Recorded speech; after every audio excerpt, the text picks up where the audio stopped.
हाँ जी, नमस्कार। टास्क आधारित टेस्ट सीरीज जो सेकंड ग्रेड के लिए आयोजित हो रही है, उसका जो प्रथम प्रश्न पत्र है, उसमें राजस्थान आर्ट एंड कल्चर के जो महत्वपूर्ण प्रश्न हैं, उनका हम सॉल्यूशन देखेंगे इस क्लास में। राजस्थान कला संस्कृति के जो जो प्रश्न हैं इस पेपर में, उसमें पहला क्वेश्चन है कि राजस्थान मंदिर स्थापत्य कला की महामारू शैली के संबंध में निम्न कथनों पर विचार कीजिए। देखिए, महामारू शैली का प्रश्न आरपीएससी ने कई बार पूछा है। गुर्जर प्रतिहारों के काल में जो मंदिर बने वो महामारू शैली के बने, और महामारू शैली के जो मंदिर हैं अपने राजस्थान में कई सारे उदाहरण इन मंदिरों के हैं। तो कई बार तो ऐसे क्वेश्चन आ जाता है कि महामारू शैली का मंदिर नहीं है, या निम्न में से कौन कौन से महामारू शैली के मंदिर है। तो इस टाइप का क्वेश्चन एग्जाम में आजकल खूब पूछा गया है। महामारू शैली के मंदिरों के बारे में 3 बातें यहाँ पे दी हुई है। यह शैली राजस्थान में 8वीं शताब्दी में विकसित हुई। देखो, गुर्जर प्रतिहारों का जो काल है ये 6वीं से 12वीं शताब्दी के बीच का हम मानते हैं। तो 8वीं शताब्दी के आसपास इन मंदिरों का निर्माण अपने राजस्थान में शुरू हो गया था। तो ये बात एकदम सही है। इस शैली के अंतर्गत प्रारंभिक निर्माण मारवाड़ के राठौड़ों द्वारा करवाया गया नहीं, ये गुर्जर प्रतिहारों के द्वारा ये मंदिर बनवाए गए थे। राठौड़ों का तो प्रारंभिक जो इतिहास है 12वीं 13वीं शताब्दी के काल से रहा है मारवाड़ में। तो ये बात इसमें क्या हो गई, गलत हो गई। राजौरगढ़, अलवर का जो राजौरगढ़ है, यहाँ नीलकंठ महादेव मंदिर बहुत प्रसिद्ध है, और ये महामारू शैली का आभानेरी का है ना, और नीलकंठ महादेव मंदिर जो है, ये सब आपको ध्यान रखना महामारू शैली की स्थापत्य कला का अवशेष है, उदाहरण है। तो राजौरगढ़ का नीलकंठेश्वर मंदिर इसी शैली में निर्मित है। ये बात भी बिल्कुल क्या है, सही है। तो पहला और तीसरा जो कथन है वो सत्य हो गया। सत्य कथन का चयन करना है, तो पहला और तीसरा जो स्टेटमेंट है वो क्या है इसमें, राइट। अगला प्रश्न देखिए, निम्न में से कौन सा युग्म सही सुमेलित नहीं है। यहाँ 4 किलों के नाम दिए हुए हैं और उनके उपनाम दिए हुए हैं। सिवाना मारवाड़ के राठौड़ों की संकटकालीन राजधानी रही है। वीर नारायण पंवार ने सिवाना का जो किला है वो बनवाया था। इस किले का एक उपनाम दिया हुआ कुमट दुर्ग। सही बात है, बिल्कुल कुमट दुर्ग कहते हैं। कुमट एक झाड़ी है। अपने राजस्थान में जो पंचकुटा है, 5 चीजों की जो मिक्स सब्जी है, इसमें भी कुमट के बीज मिलाए जाते हैं। इधर बाड़मेर, जैसलमेर, पश्चिमी राजस्थान में तो आप देखोगे केर सांगरी की सब्जी में कुमट के बीज मिलाए जाते हैं। तो कुमट की झाड़ियां यहाँ पर ज्यादा, इसलिए इस किले का नाम क्या पड़ गया, कुमट दुर्ग। मेहरानगढ़ दुर्ग जोधपुर में है, और इसको मयूर ध्वजगढ़ कहते हैं। मेहरानगढ़ के कई सारे नाम है। मयूर ध्वजगढ़ इसलिए कहते हैं क्योंकि मोर की आकृति की तरह ये दिखता है ना। चिड़ियाटोंग पहाड़ी पर राव जोधा ने इस किले का निर्माण करवाया। मोर की आकृति का है, इसलिए इसको मयूर ध्वजगढ़ कहते हैं। इस किले का एक नाम कागमुखी भी है। कागमुखी इसलिए कहते हैं क्योंकि इसका जो प्रवेश द्वार है वो छोटा है और आंतरिक भाग बड़ा है, इसलिए इसको कागमुखी भी कहते हैं। करणी माता ने इस किले की नींव रखी थी 12 मई 1459 को। करणी जी ने नींव रखी, इसलिए इसको गढ़ चिंतामणि भी कहते हैं। ये सब नाम आपको ध्यान रखना है मेहरानगढ़ के। मेहरानगढ़ किले के लिए तो कहते हैं कि गढ़ जोधाने ऊपर बैठी पंख पसार, अंबा थारो आसरो माँ तू ही है रखवार। तो गढ़ चिंतामणि भी इस किले को कहा जाता है। मयूर ध्वजगढ़ सही हो गया।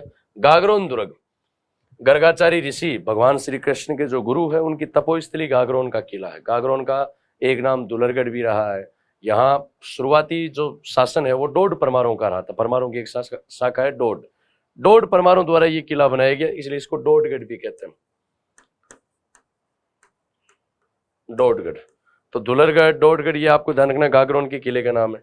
जैसलमेर दुर्ग, इसको उत्तर बड़किवाड़। देखो, वैसे भाटियों की वीरता के कारण इनको उत्तर बड़किवाड़ कहते हैं। उत्तर बड़किवाड़ मतलब दरवाजा, यानी उत्तर पश्चिम से जो भी अरबी आक्रांत आए उनको रोकने वाला कोई वंश था तो वो जैसलमेर का भाटी राजवंश था, है ना, जो शुरुआती दौर में भटनेर के आसपास शासन करते हैं। बाद में लोद्रवा, तनोट और जैसलमेर बाद में राजधानी बनती है। तो भटनेर जो है उसको उत्तर बड़किवाड़ कहते हैं। भाटियों की वीरता के लिए कहते हैं कि बड़ किवाड़ उत्तरादर और भाटी जलन भार, वचन रख्यो ब्रजराज और समहर बांध्यो सार। भगवान श्री कृष्ण के वंशजों ने हमेशा से इस क्षेत्र के आक्रांताओं को, अरबी आक्रांताओं को रोकने का काम भगवान श्री कृष्ण के वंशजों ने, यदुवंशी राजाओं ने हमेशा किया है। तो उत्तर बड़किवाड़ जो है ये भटनेर को कहते हैं। किसको कहते हैं, भटनेर। अगला क्वेश्चन, बूंदी के तारागढ़ दुर्ग का निर्माण किसने करवाया। तारागढ़ 2 है भाई अपने, एक तो अजमेर का तारागढ़ किला है ना, वो तो तारागढ़ नाम इसलिए पड़ा क्योंकि पृथ्वीराज सिसोदिया जो उड़ना राजकुमार, उनकी पत्नी ताराबाई उस किले में रुकी, इसलिए नाम पड़ गया तारागढ़। ये बूंदी वाला तारागढ़ किला है जो भित्ति चित्रों के लिए बड़ा लोकप्रिय है। इसका निर्माण हाड़ा वंश के राजा राव बर सिंह राव बरसिंह ने इस किले का निर्माण करवाया था। बूंदी के एक राजा है, हाड़ा वंशीय राजा राव बरसिंह, उन्होंने तारागढ़ किले का निर्माण जो है वो करवाया। निम्न में से बिच्छू बाण, मीर बख्श, रहस्य कला तथा गजक तोपें किस दुर्ग में रखी हुई? ये कुछ एक तोपों के नाम दिए हुए हैं। अच्छा, इनके साथ साथ और भी 3-4 नाम आप याद रख लेना। देखो, एक तो एक किलकिला, मारवाड़ की सबसे बड़ी तोप किलकिला। एक है बिच्छू बाण, बिच्छू बाण। एक है नुसरत,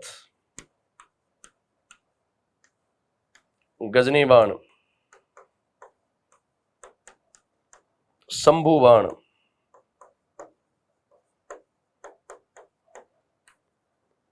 जमजमा, धूड़ धानी। धूड़ धानी है, मारवाड़ को बोलते हैं ना धूड़ धानी, धूड़ धानी। गजक, गुब्बार,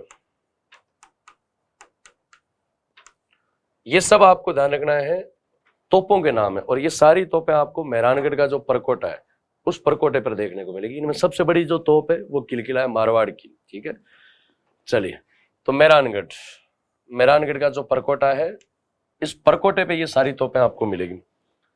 जालौर दुर्ग के संबंध में निम्न कथनों पर विचार कर सत्य कथन या कथनों की पहचान कीजिए। जालौर के किले के बारे में 2 बातें लिखी हुई है। जालौर का किला, जिसके लिए कहा जाता है कि आब फटे धरा उलटे कटे बगतरा कोर, सिर फूटे धड़ धड़ पड़े जद छूटे जालौर। तो जालौर के किले के बारे में 2 बातें लिखी हुई है। इस दुर्ग का निर्माण परमार राजाओं ने करवाया। देखो, निर्माण के बारे में, जालौर के किले के बारे में 2 मान्यताएं हैं। अपने जो इतिहासकार है दशरथ शर्मा, जिन्होंने चौहानों के इतिहास पे आर्ली चौहान डायनेस्टी लिखी है, दशरथ शर्मा के अनुसार इस किले का निर्माण प्रतिहार नरेश नागभट्ट प्रथम ने इस किले का निर्माण करवाया था।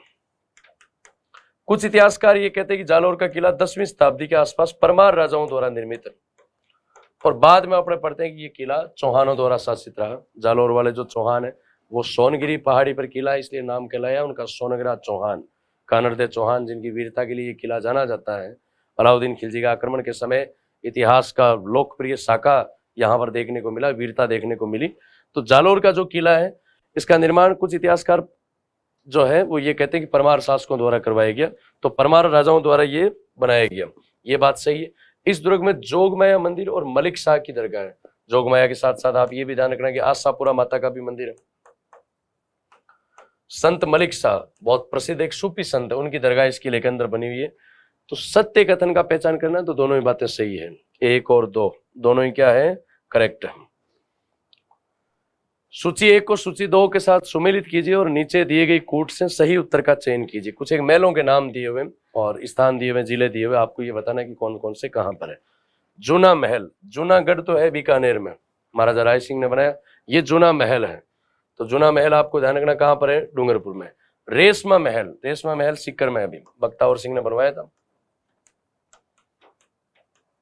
रेशमा महल। जोगी महल, जोगी महल रणथंभौर के किले के अंदर है। जोगी महल, सुपारी महल, है ना, ये सब आपको ध्यान रखना कहां पर है, रणथंभौर दुर्ग में। किशोरी महल, भरतपुर महाराजा सूरजमल जी की रानी महारानी किशोरी देवी जो है, उनका निवास स्थल होने के कारण किशोरी महल कहलाया। तो ये लोहागढ़ किले के अंदर है। तो ये सब तो एकदम सुमेलित ही है। 1 2 3 4 जिस ऑप्शन में वो अपने करेक्ट है। 2 सूचियां दी हुई है, एक तरफ मेलों के नाम दिए हुए, एक तरफ उनके जिले दिए हुए। आपको ये सुमेलित करना है। मरु मेला, जिसको हम मरु महोत्सव भी कहते हैं, जनवरी में आयोजित होता है। कब आयोजित होता है, जनवरी में। और कहाँ आयोजित होता है, तो जैसलमेर में। कहाँ आयोजित होता है, जैसलमेर में। कपिल धारा मेला, कपिल धारा मेला लगता है 12 में। कपिल धारा मेला कहाँ पर लगता है, 12 में। और कब लगता है, तो कार्तिक पूर्णिमा को। कपिल धारा मेला कब लगता है, तो कार्तिक पूर्णिमा को। कपिल मुनि भी लगता है, पर वो बीकानेर में लगता है एक ही दिन है, कार्तिक पूर्णिमा के दिन कपिल धारा भी लगता है, कपिल मुनि की तपोस्थली कोलायत रही है।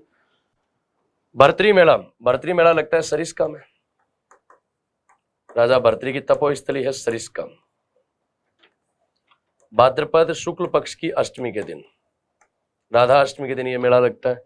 रामदेव जी का मेला जैसलमेर में लगता है। अच्छा, ऑप्शन में ये थोड़ा एरर है भी, ध्यान रखना। रामदेव जी का मेला रुणीचा में लगता है, रुणीचा पोखरण में है ना। सांप्रदायिक सद्भावना का प्रतीक है रामदेवरा मेला। हिंदू मुस्लिम एकता का प्रतीक है। बादवे की दूज, जिसको हम बाबेरी बीज कहते हैं, बादवे की दूध से लेकर के 11 तक, जिस दिन बाबा राम साहब पीर ने समाधि ली, दूध से लेकर 11 तक ये मेला लगता है। सांप्रदायिक सद्भावना का प्रतीक है ये, ठीक है। तो इसमें 2 1 3 2 है ना, ये ऑप्शन जो है वो करेक्ट हो जाएगा। बगल बंडी क्या है? बंडी, ध्यान रखना, अपने गांव में डोकरे जो ये अंग रखी होती है उसको बंडी कहते हैं। तनसुक, गदर, गाबा, बंडी, दुतई, मिर्जई, खूब नाम है ग्रामीणांचल में, बुगतरी भी कहते हैं ना। तो ये आपको ध्यान रखना, अंग रखी के प्रकार है। अंग रखी, अंग रखी को ग्रामीण भाषा में बुगतरी भी कहते हैं। अंग रखी जानते तो किसको कहते हैं? शरीर के ऊपरी भाग पर जो कमीज होता है, जेब वाला जो बनियान जैसा कमीज होता है, बाबू भैया को देखा होगा हेरा फेरी में, उसको एक तरह से अंगरखी कहते हैं। अंगरखी का ग्रामीण नाम बुगतरी है। अंगरखी को तनसुक भी कहते हैं, गदर भी कहते हैं, ये सब अंगरखी के प्रकार है। गाबा भी कहते हैं, बंडी भी कहते हैं, दुतई, मिर्जई,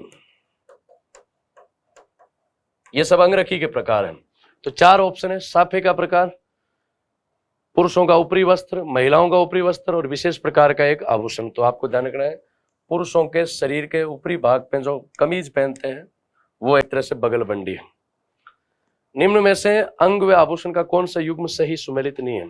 कान, कान में आभूषण दिया हुआ है खींटली। कमर, कमर में टणका, कंठ में तमणियों, सिर में मेहमद। मेहमद तो अपने पढ़ते ही हैं, मारा माथा पर मेहमद ले जो, रकड़ी रतन जड़ाई जो है, बादीला लेता जो जी घुमेरदार लंजो। आंवला, टणका, नेवरी, ये सब आपको ध्यान रखना है, पैर के आभूषण है। आंवला, टणका, नेवरी है ना, ये जैसे क्वेश्चन कई बार पूछा गया है, तो ये पैर के आभूषण है। तो टणका कमर का नहीं है, कहाँ का है? टणका पैर का है। कमर में तो आपने देखा होगा कंदोर और कणक तीर, तागड़ीर, ये जो है चौथर, जंजीर, ये सब कमर के आभूषण है। कहाँ के आभूषण है? कमर के। तो गलत पूछा गया तो गलत भी हो गया। निम्न में से कौन सा युग्म सही सुमेलित है ना? है मतलब 3 गलत है, 1 सही है। गोमती सागर पशु मेला, गोमती सागर पशु मेला वैशाख पूर्णिमा के दिन किस स्थान पर लगता है? तो स्थान आपको ध्यान रखना है झालावाड़। राजस्थान के 10 जो राज्य स्तरीय पशु मेले हैं, उन 10 राज्य स्तरीय पशु मेलों में 2 पशु मेले झालावाड़ में लगते हैं। दोनों बहुत लोकप्रिय है। एक आगे चंद्रभागा पशु मेला भी आप याद रखना, कार्तिक पूर्णिमा को लगता है झालरापाटन में। ये गोमती सागर है। रामदेव पशु मेला, बाबा रामदेव पशु मेला लगता है मानासर नागौर। रामदेव पशु मेला पूछा गया है ना, रामदेव मेला, बाबा रामदेव जी का मेला तो पोखरण से ही हो जाता, पर यहाँ है रामदेव पशु मेला, पशु मेलों के नाम दिए हुए हैं। महाशिवरात्रि पशु मेला करौली लगता है, सही बात है। वीर तेजाजी पशु मेला परबतसर में लगता है। परबतसर में जो खारिया नाडा है, जहां तेजाजी महाराज का चमत्कार है, उस खारिया नाडा के पास में वीर तेजाजी पशु मेला लगता है। तो ये तीनों गलत हो गए। सही है कि ये महाशिवरात्रि पशु मेला और ये करौली में लगता है। निम्न में से राजस्थान के कौन से संत भक्ति की निर्गुण विचारधारा से संबंधित नहीं है? निर्गुण, जिसमें यह माना जाए कि ईश्वर निराकार है। कबीर ने कहा कि पाहन पूजे हरि मिले तो मैं पूजूं पहाड़, इससे तो चाकी भली जो पीस खाए संसार। जिसमें ईश्वर को निराकार माना जाए, जो मूर्ति पूजा का समर्थन नहीं करता हो, मूर्ति पूजा का विरोध करता हो, भक्ति के साधनों का उपयोग नहीं करता हो, वो अपने निर्गुण विचारधारा, निर्गुण विचारधारा से संबंधित नहीं है। धन्ना जी निर्गुण भक्ति के संत है, रहस्यवादी वैष्णव संत है, पर इन्होंने निर्गुण भक्ति का प्रचार प्रसार किया।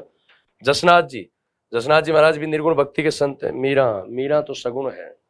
मेरे आसार में जुड़े हुए विद्रोह के स्वर यकीनन आदि विद्रोही कबीरा से जुड़े हुए हैं, मगर मैं व्रंत की पावन विरासत का धनी हूँ, क्योंकि मेरी संवेदना के तार मीरा से जुड़े हुए। मीरा ने तो भगवान को एक तरह से मूर्ति पूजा की, गीत गाए कि मेरे तो गिरधर गोपाल दूसरो ना कोई। माव जी महाराज भी सगुण भक्ति के संत है, वागड़ क्षेत्र के संत है, जिनको भगवान विष्णु का कल की अवतार अपने मानते हैं। तो प्रश्न आप पढ़िए, राजस्थान के कौन से संत भक्ति की निर्गुण विचारधारा से संबंधित नहीं है? तो मीरा और माव जी नहीं है। यहाँ धन्ना जी और जसनाथ जी निर्गुण के हैं। तो 2 और 4। संत दादू के संदर्भ में निम्न कथनों पर विचार कीजिए। दादू दयाल जी, जिनको राजस्थान का कबीर कहते हैं अपने, ये आजीवन अविवाहित रहे। नहीं, दादू जी ने विवाह किया, गरीबदास जी उनके उत्तराधिकारी हुए बाकायदा। हालांकि दादू जी ने विवाह किया पर उनके अनुयायी विवाह नहीं करते, है ना। तो दादू जी अविवाहित नहीं रहे थे। दादू जी ने अपना अंतिम समय सांबर में बिताया। नहीं, दादू जी ने जो अंतिम समय वो बेराना पहाड़ी बिचून के पास में, जहां दादू खोड़ बना हुआ है, दादू जी का समाधि स्थल बना हुआ है, यहां पे दादू जी ने अपना अंतिम समय बिताया। बेराना पहाड़ी है कहां? तो बिचून, जयपुर।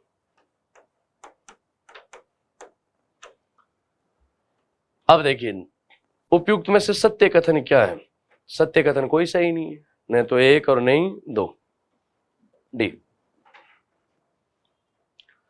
निम्न में से किस सूफी संत ने नागौर में सोहरावर्दी सूफी सिलसिला, सिलसिला का मतलब सूफी मत में संप्रदाय होता है, जैसे आपने पढ़ते हैं कि भी चिश्ती सिलसिला ख्वाजा मोइनुद्दीन चिश्ती ने चलाया, जो भारत का पहला सूफी मत है, सूफी परंपरा है। ऐसे ही एक सिलसिला दिया हुआ है सोहरावर्दी। तो सोहरावर्दी जो सिलसिला है, इसकी स्थापना किसने की? काजी हमीदुद्दीन नागौरी, शेख शिहाबुद्दीन, ख्वाजा मोइनुद्दीन चिश्ती या शेख हमीदुद्दीन नागौरी। तो सोहरावर्दी जो है ये काजी हमीदुद्दीन नागौरी, किनका है? काजी हमीदुद्दीन नागौरी। पहला ऑप्शन इसका सही उत्तर होगा। भी 2 सूचियां दी हुई है, एक तरफ बोलियां दी हुई है, एक तरफ उनसे संबंधित क्षेत्र दिया हुआ है। आपको सुमेलित करना है। जगरोटी, जगरोटी, जगरोटी ढूंढाड़ी की बोली है और करौली में बोली जाती है। जगरोटी कहां बोली जाती है? करौली में। ढाटी, ढाटी या धाटी एक क्षेत्र है, धाट प्रदेश। धाट प्रदेश का हिस्सा आता है बाड़मेर वाला, ना। तो ढाटी कहां बोली जाती है? तो बाड़मेर में। डटकी बोली जाती है जैसलमेर में। मेवाड़ी, मेवाड़ी मेवाड़ में बोली जाती है, उदयपुर में। तो अब इस हिसाब से सम्मिलित कर लो। 1, 3, 2 और 4। 1, 3, 2 और 4, यानी सी ऑप्शन अपना क्या हो जाएगा? सही हो जाएगा। बोलियां और उनकी उप बोलियां दी गई है ना, उनकी सहायक बोलियां दी गई है। कौन सा युग में सही सुमेलित है? मारवाड़ी की उपबोली शेखावाटी है, बिल्कुल है। शेखावाटी मारवाड़ी की उपबोली है, शेखावाटी क्षेत्र में बोली जाती है, तो ये तो सही है। ढूंढाड़ी की उपबोली धावड़ी है क्या? धावड़ी नहीं है भाई, धावड़ी तो मेवाड़ी की है, मेवाड़ क्षेत्र की है। मेवाड़ी की उपबोली खेराड़ी नहीं है क्या? खेराड़ी नहीं है, खेराड़ी मारवाड़ी की उपबोली है, तो ये भी क्या हो गया? गलत हो गया। मालवी की उपबोली राजावाटी, राजावाटी नहीं है, राजावाटी ढूंढाड़ी की उपबोली है। किसकी उपबोली है? दौसा के आसपास बोली जाती है। तो पहला कथन सही है, बाकी तीनों ही क्या है? गलत है। ए, अपना जो राइट आंसर होगा वो ए होगा। निम्न में से किस जोधपुर महाराजा के शासनकाल में मतीराम, मतीराम ब्रज भाषा के बहुत प्रसिद्ध एक कवि हैं, जिनकी 2 प्रसिद्ध रचनाएं हैं, एक तो रसराज और एक ललित लगाम। एक तो रसराज बहुत प्रसिद्ध रचना है और एक ललित लगाम। मतीराम के इस रसराज का चित्रण हेतु विषय के रूप में प्रयोग किया गया। तो जोधपुर के महाराजा मान सिंह के काल में, चित्रकला में अपने पढ़ते हैं, इस मतीराम के रसराज ग्रंथ का चित्रण जोधपुर शैली में हुआ है। तो मान सिंह राठौड़, जिनके काल में जोधपुर चित्र शैली पर नाथ संप्रदाय का प्रभाव पड़ा, जिनके काल में शिव पुराण, शिव रहस्य, नाथ चरित्र, शिव महिमा, कई सारे ग्रंथों का चित्रण हुआ, जिनके काल में शिवदास भाटी नाम के चित्रकार ने 1816 में वृक्ष की छांव के नीचे हुक्का पीती नायिका की एक पेंटिंग बनाई। तो मान सिंह राठौड़ अपने सही हो जाएगा। कौन सा नृत्य मारवाड़ क्षेत्र का नहीं है? अग्नि, अग्नि जसनाती संप्रदाय का नृत्य मारवाड़ का है। गुड़ला, गुड़ला उत्सव के समय किया जाता है मारवाड़ में। ढोल नृत्य जालोर का है। बिंदोरी झालावाड़ का है। बिंदोरी कहाँ का है? झालावाड़ का। तो बिंदोरी जो है वो हाड़ौती अंचल का, बाकी ये तीनों मारवाड़ के। निम्न में से कौन सा नृत्य व्यवसायिक नृत्यों की श्रेणी में नहीं आता? व्यवसायिक किसको कहेंगे?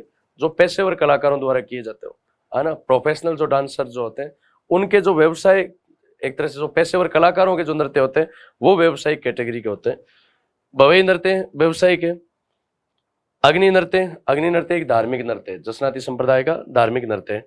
तेरे ताली नृत्य व्यवसायिक है वर्तमान में। कच्ची घोड़ी नृत्य भी व्यवसायिक है। तो इसमें आपको ध्यान रखना, जो अग्नि नृत्य है ये एक धार्मिक नृत्य है। जसनाती संप्रदाय के लोग अग्नि नृत्य करते हैं। कतरिया सर का बड़ा लोकप्रिय है। जलते हुए अंगारों पर यह नृत्य किया जाता है। इस नृत्य के समय फतेह फतेह का उच्चारण किया जाता है ना। नर्तक जो होते हैं वो नाचनिया कहलाते हैं। राग, भाग और आग, इन तीन चीजों का आकर्षण इस नृत्य में होता है। निम्न में से कौन से गीतों का संबंध मरु प्रदेश से है? पपैयो, कांगसियो, हिचकी और लालर। देखो, पटेलिया, बिछिया और लालर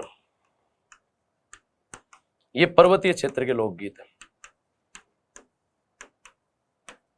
एग्जाम में खूब आया हुआ क्वेश्चन है।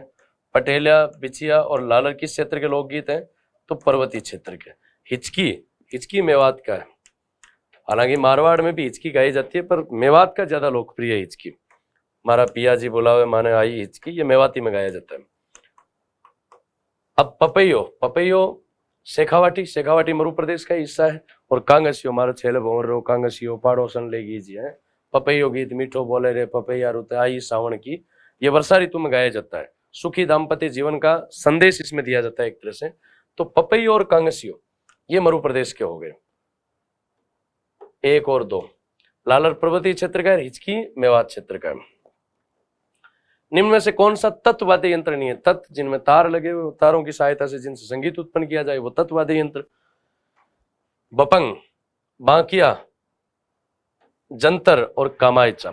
बपंग आप जानते हो कि यहाँ काक में दबा करके बजाते हैं ना। जहूर खां मेवाती साहब बपंग के जादूगर रहे हैं। उमर फारूक मेवाती, मेवात क्षेत्र का लोकप्रिय। बांकिया, बांकिया एक तरह से सेनाई की तरह ही होता है। सेनाई तो चिलम की तरह होती है और बांकिया थोड़ा सा मुड़ा हुआ रहता है। पुराने जमाने में विवाह के अवसर पर बांकिया बजाया जाता था, युद्ध के समय भी बजाते थे। ऐसे एक पुंपाड़ी जैसी होती थी, ढोल बाजे, तुरी बाजे और बाजे बांकिया, मैं एक पोषण को सिर काट कर किला ऊपर टांकिया, क्रांति के समय पढ़ते हैं अपने। तो बांकिया जो है ना, ये सुशीर वाद्य यंत्र है, फूंक मार करके इसको बजाया जाता है। जंतर में तार लगे होते हैं, देव जी की फड़ बांधते हैं। कामायचा, कामायचा मंगनियारों का मुख्य वाद्य यंत्र है, तो इसमें भी तार होते हैं। तो बांकिया जो है वो सुशीर वाद्य यंत्र है। एक लोहे और चमड़े से बना वाद्य जो मंदिरों में प्रार्थना के समय तथा त्योहारों और धार्मिक उत्सवों के समय बजाया जाता है। बीच में से आवरण लोहे का और दोनों साइड खाल लगी हुई रहती है। तो ऐसा कौन सा वाद्य यंत्र है? तो सारंगी, तबला, सितार या नौबत। तो नौबत मंदिरों में बजाया जाता है। बाजे छे नौपत बाजा मारा डिगीपुरी का राजा, डिगीपुरी का राजा रे। तो बाजे छे नौपत बाजा मारा डिगीपुरी का राजा। तो नौबत मंदिरों में बजाया जाता है। डिगी कल्याण जी के भजनों में नौबत बजाते हैं। चरचरी रचना निम्न में से किससे संबंधित है? चरचरी एक साहित्य की शब्दावली है। राजस्थानी साहित्य में अपने पढ़ते हैं कि राजस्थानी साहित्य के खूब सारे अलग अलग रूप है। रासोर, ख्यात, वचनिकार, वेली, गद्य पद्य, अलग अलग रूप है। तो उनमें से एक है चरचरी।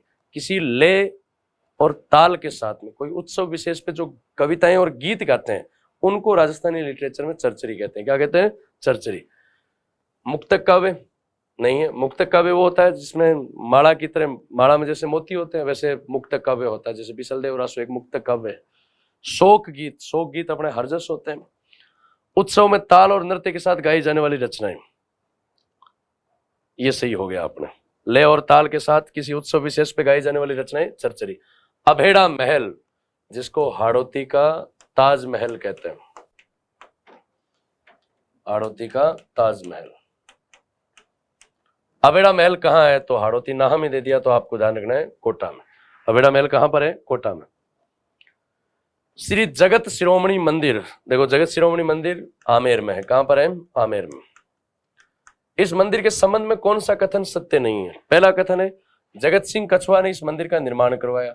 इसमें हिंदू देवी देवताओं की सजीव प्रतिमाओं से युक्त अति सुंदर गरुड़ मंडप है। यह मंदिर भगवान विष्णु को समर्पित है और यह आमेर में स्थित है। तो आमेर में स्थित है, ये बात बिल्कुल एकदम है सही। जगत शिरोमणि भगवान विष्णु का ही रूप है, कृष्ण का रूप है, तो ये बात भी बिल्कुल सही है। और इसमें गरुड़ मंडप भी बना हुआ है। ये मंदिर निर्माण जो है ये आपको ध्यान रखना है आमेर के राजा मानसिंह प्रथम के काल में। मानसिंह के काल में उनकी जो रानी है कनकावती, रानी कनकावती ने अपने पुत्र जगत सिंह की याद में इस मंदिर का निर्माण करवाया।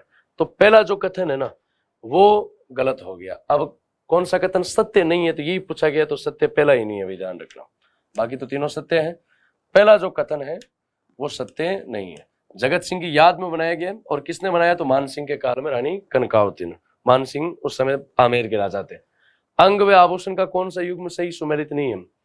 नाक में खीवन, कमर में निगोदर, पैर में पोलड़ा, सिर में बोरला। निगोदर निगोदरी गले का है, कहाँ का है? गले का, कंठ का, तो कमर का नियम है ना। निम्न में से बूंदी के किस शासक का श्रीनाथ जी की सेवा करते हुए चित्रांगन बूंदी के महल में स्थित चित्रशाला, बूंदी की में जो चित्रशाला है इसको भित्ति चित्रों का स्वर्ग कहा जाता है, और इसका निर्माण उमेद सिंह हाड़ा ने करवाया था। किसने करवाया था? उमेद सिंह हाड़ा, जिनका काल बूंदी चित्र शैली में स्वर्ण काल रहा था। और उमेद सिंह हाड़ा का जो चित्र है, एक भित्ति चित्र बना हुआ है जिसमें श्रीनाथ जी जो वल्लभ संप्रदाय में अपने मानते हैं भगवान श्री कृष्ण का रूप विग्रह, श्रीनाथ जी की पूजा करते हुए महाराज उमेद सिंह हाड़ा का ये भित्ति चित्र चित्रशाला में बना हुआ है, उमेद सिंह हाड़ा। राजस्थान में ओरण क्या है? थारी ओरण वाली ये परिक्रमा में जावा, है ना। ओरण, ओरण क्या होता है? रेगिस्तान में आप, अभी तो बहुत बड़ा विवाद चल रहा है, ओरण बचाओ आंदोलन चल रहे हैं, खूब सारे मूवमेंट चल रहे हैं वहां पर। ओरण मंदिरों के आसपास, देव स्थलों के आसपास पर्यावरण संरक्षण के लिए जमीन छोड़ी जाती है। क्या कि ऐसे तो पहले लोग पेड़ पौधे काट लेते, तो देवता के नाम पर अगर पेड़ पौधों की जमीन छोड़ देंगे पर्यावरण संरक्षण के लिए, तो गांव में क्या कि इतना विश्वास है लोगों का कि भाई ये देवता के नाम की जमीन है, तो इसकी तो हम सूखी लकड़ी भी घर नहीं ला सकते, है ना। वहां जो पेड़ पौधे होते हैं उनको कोई कुल्हाड़ी नहीं लगाता, तो पर्यावरण संरक्षण का एक तरीका होता था। और जहाँ जो ओरण होते थे वहां एकदम हरा भरा इलाका बगीचों की तरह होता था, है ना। राजस्थान का सबसे बड़ा ओरण देशनोक में करणी माता के मंदिर में है, गीतों में गाते हैं ना, थारी ओरण वाली परिक्रमा में, है ना, आवा मारी करणी माँ मनडेरिया दर से दिखाओ जी। तो ओरण मंदिरों के आसपास की जमीन होती है, पर्यावरण संरक्षण के ये तरीके होते हैं। अब 4 ऑप्शन दिए हुए, पूर्वी राजस्थान के चारागाह, पश्चिमी राजस्थान की बंजर भूमि, पश्चिमी राजस्थान के पवित्र उपवन, ये बिल्कुल एकदम सही होगा। रेगिस्तान के बगीचे ही है एक तरह से ओरण, खूब पेड़ पौधे होते हैं तो बगीचे होते हैं। तो ये अपने आर्ट एंड कल्चर के प्रश्न है अभी। Thank you.